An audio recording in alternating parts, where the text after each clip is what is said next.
But what people have to understand is most of this money moves through the State Department of Education, if it's not just the general state money, through grants. That's why they call it the grants management system. And those grants have professional development requirements. That's very common, that these people who are running this money within Oklahoma school districts and these programs that are paid for by specific grant money attend professional development and training. A lot of that happens at out-of-state conferences. So this ends up being a very big perk, particularly for your rural school teachers, to get to go to places like Las Vegas and Orlando and stay for 3 or 4 days. These conferences I've been to have pool parties, meals, events. There's drinking if that's what you want to do. So these are not just sit down and learn how to be a better teacher. They are filled with indoctrination. So I shared with Jenni about, I covered such an event in California, and I was off. It was in 2017, and it was an educators conference. And I went to all of the workshops, tried to see what was going on, because if it's happening in California, it's coming for you, Oklahoma. So think, this is 7 years ago. And I went to a number of workshops. 2 that stand out to me the most from 2017. One was teaching. Teachers from across the country, including dozens of teachers that were there from Oklahoma. All of the terminology related to the world of gender fluidity. And there was a young man teaching the class. He was from a nonprofit. And he introduced himself saying that he previously identified as female, that he now identified as non-binary.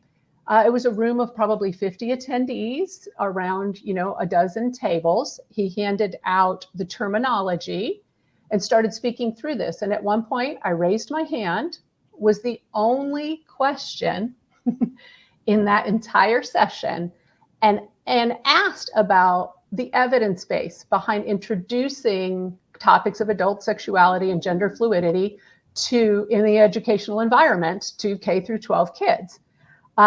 He responded very angrily, told me that there was no funding for such research, no one would do it, but if there was funding, that it would say exactly what he'd put in those papers he was giving us. Really concerning. So that was our teachers, and they're steeped in this 7 years ago. I went to another workshop that was led again by nonprofits. So we have to think about nonprofits being infused into our schools. These are not certified people. Sometimes they're not background checked people, and they're being infused into our schools. Already in 2017, they were leading the education of teachers. And in this particular workshop, it was a youth program in central LA that had purchased a house and was having kids from the school come to their house their organization's house after school for tutoring and those kind of things. They did an exercise where they laid a huge piece of paper out on the ground, and they had youth from their program there. They said it was all youth led, where they drew a circle in the middle of the floor, a small circle. It said, this is how we introduce people into our program. And they asked the kids where the power was in their world, who had the power. And the kids immediately chimed up, like well-indoctrinated youth, and said, well, those people are white. So they put a W in the center of the circle. Then they said, those people are Christian, and they put a C in the center of the circle.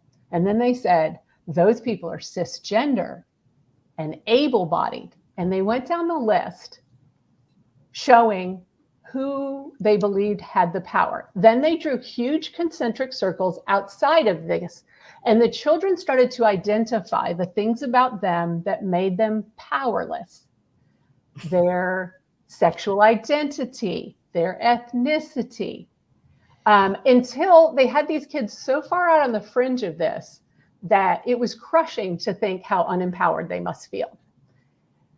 There was also an instructor there who she was the director of the program, who had her hand on the thigh of one of the student participants while we were all on the floor pretty much the whole time. It was very awkward. It was something that drew my eye immediately and looked like inappropriate touch. So to let you know that the funding is not always good and it is not always working toward Oklahoma values, please consider that. When you hear that the State Department of Ed might be rejecting funding, go and look for yourself. Find out what those requirements are. It may be at the State Department, it might be at the U.S. Department of Ed on their website. It might be at the State Department of Ed. It might be outside money from something else, but know what the requirements are and why that conversation might be happening.